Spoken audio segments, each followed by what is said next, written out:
their demeanour towards each other. It's almost like, I mean, it's almost, to some extent. I guess I maybe need a better example than that, because I feel like still Liverpool fans are kind of just like the rest of the English people. They like to have a good pint, they like to have fun, they like to sing, relax.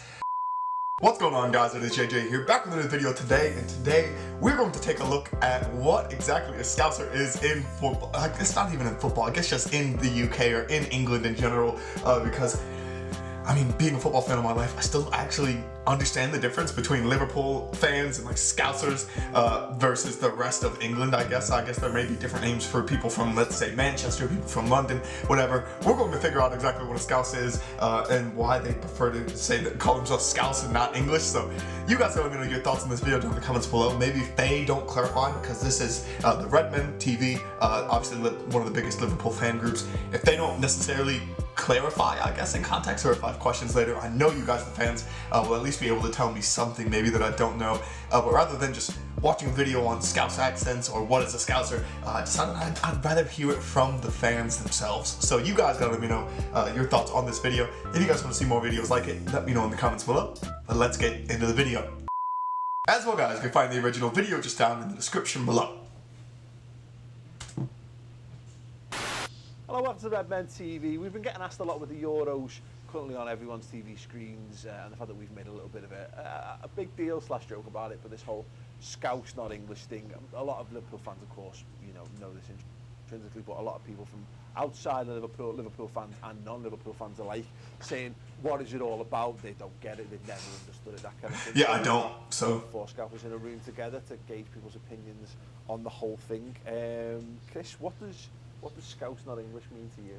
I don't know, it just means that I'm proud of where I'm from, to be honest with you. I think I am proud of being from Liverpool. I loved it when I went to university over in Leeds and I just got called Scouse, and I don't know, there's obviously stuff that goes on with politics and stuff like that we're... Is there a big political difference? Entrenched in Labour and all that type of stuff. I don't really feel the connection with London and all that. As far as football...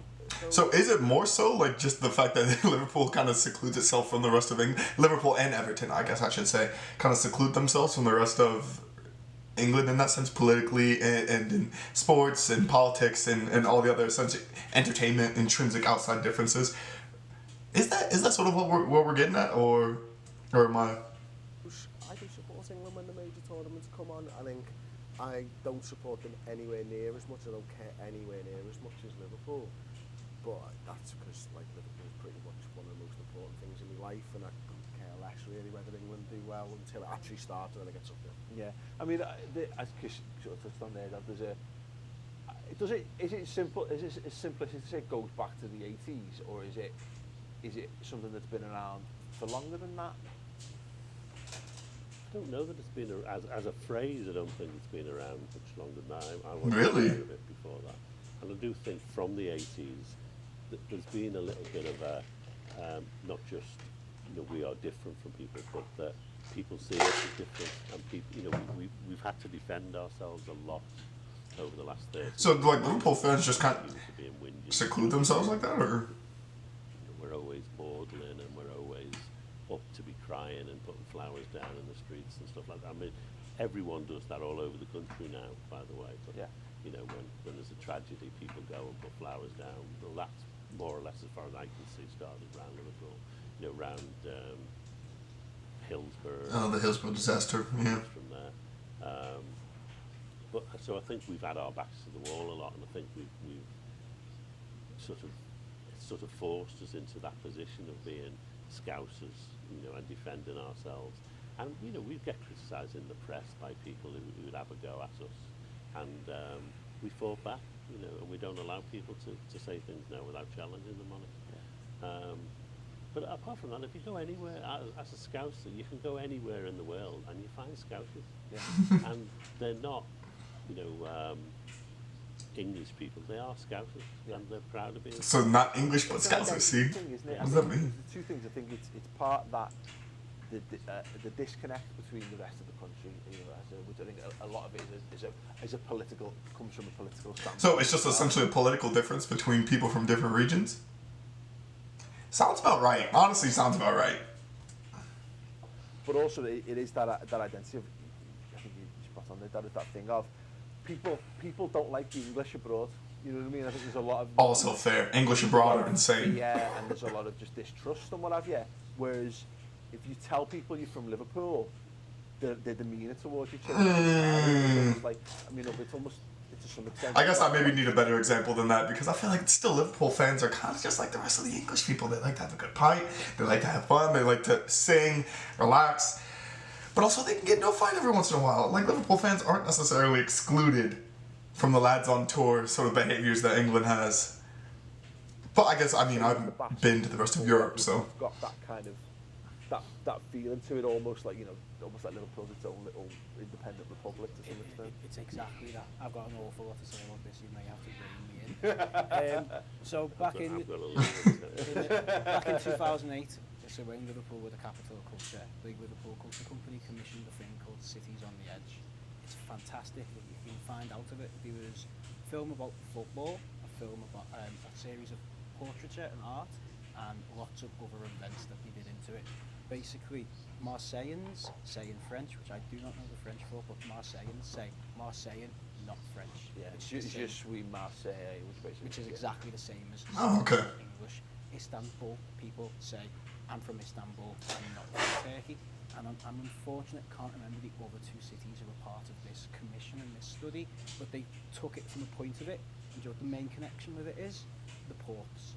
The major port cities, and the reason why were outward facing. Yeah. So when you go back to the 1800s, you go back to like the 1750s and stuff, when people who lived in Stoke or Bury or whatever that was called at that time only ever met the people who lived in the inland. Yeah. We were having Danes. We're called Scousers because the Norwegians brought over lobscouse, which was their national dish, and started making it because they wanted to eat what they had as a home comfort. So the bars and restaurants of this city started making lobscouse.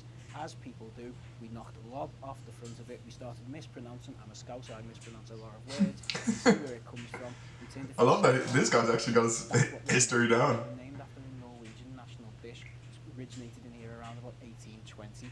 So it's because we're outward facing. We interacted with people who weren't from England more than we did. We have the oldest Chinese community in Europe. We've got the oldest in Chinese Liverpool, community, we've got the oldest Yemenis community. You walk down Jamaica Street, it's called Jamaica Street. Why? Because that was the road you walked along to get to Jamaica, because you jumped on a boat at the end of it. That's actually very, very intriguing. So, Jamaica, Yemeni, Chinese communities, the Norwegians, the Danish, everyone was essentially interacting in Liverpool. Yeah. So, on Jamaica Street, there is a Swedish church, there is a Greek Orthodox church, there's a Greek Catholic church, there's a Norwegian church, there is a Russian church, there's a synagogue, there's a mosque. They are about 200 years old. You go abroad, you travel, you meet people from other cities, and people go, oh, go get to see the mosque. And I'm like, why? Because I've seen mosques all my life. They don't have that in the city that they grew up in. The reason why that's there on Jamaica Street is you did one of two things. You got off the boat and then you went and repented for your sins, and then you went to a whorehouse or you went into a pub and got drunk. You actually look at the layout of old Liverpool. It's one long street and there's all these churches and synagogues and there's all the bars and brothels on the other side of the road. Depending on how horny or thirsty you were, you either went to church first and then to the brothel, or you went the other way. Yeah. But if you're from a city that had an influx of people, and we're not the only people, but other cities in the world have got that, but as a port city, if you have an influx of people coming in, you get to see You have more of a connection with the outside world. than the other world. And when you've got people who are xenophobic towards you, when you've got elements of racism or elements of Little England, which is an expression that we have in small-time mentality, or people who just want to shit on you, which was massively ramped up towards the 80s in this country, in like this Boris city. Johnson and his article in The Spectator. Or Boris Johnson, but you know, when you get cut off, you actually go, well, no, I don't like that. And you look at this Brexit argument at the moment, most of it has failed because they don't interact with people from other cities. If you actually live in this city, which is now built on tourism, it used to be built on the port, we meet people all the time. You can go and have a drink, but also because we were a seafaring city, we moved away, and that's what happened. So we actually have it in our blood to travel and to move away. From I mean, just bringing it back to the football as well. Okay, yeah, I kind of like the football aspect. I never had a problem with England as such. I've never enjoyed the friendlies. I've never seen the point of it, because ultimately, you in Liverpool, you club first. Always. I don't know anyone who's born and bred in Liverpool, and that's Evertonians as well, who don't put club over country. And that's true for most people who support big teams, I think, in general. But for me, it's that thing of, yeah, I think it all feeds into the same thing. For England, it's like, it's singing a national anthem where I've got no connection to the Queen. I don't feel, Liverpool doesn't have any real, So the football aspect of it in its entirety, like Liverpool just, it's not that Liverpool fans don't care necessarily, because obviously there's still a lot to care about with the players from Liverpool in the England team, but it's more so Liverpool first, England second. And I feel like that's what we're trying to get at, is Scouse first, England second. We changed it to God Save Our Team, didn't we? Definitely, I get I feel more passion from a song like You'll Never Walk Alone than I would ever do from the national anthem. And it is, and ultimately, it's... So you're more inclined to watch England, if you're like me, if there are Liverpool players playing. That was where my granddad taught me about it when I was growing up, because with my dad being an Everton fan, England used to be the unification between us, so I used to get really involved up until about the age of about 24, 25, and I just got bored of the shit. But my granddad explained it was pre-TV rights. What happened was you used to have to sell out Wembley.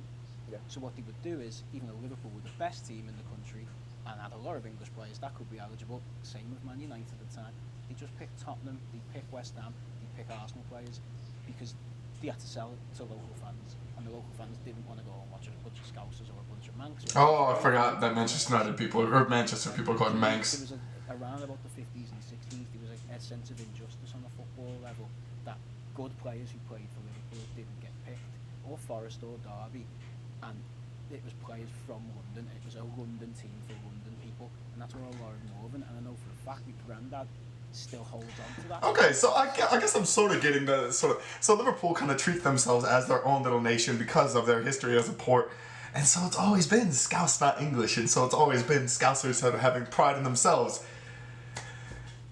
It sort of kind of explains a whole lot. It really does explain a whole lot. Like, I guess a good example for me would be like, I'm from the Midwest. I'm not from Midwest. I'm not from the United States. That's a little tough. Or Chicagoans will always say they're from Chicago, not from Illinois.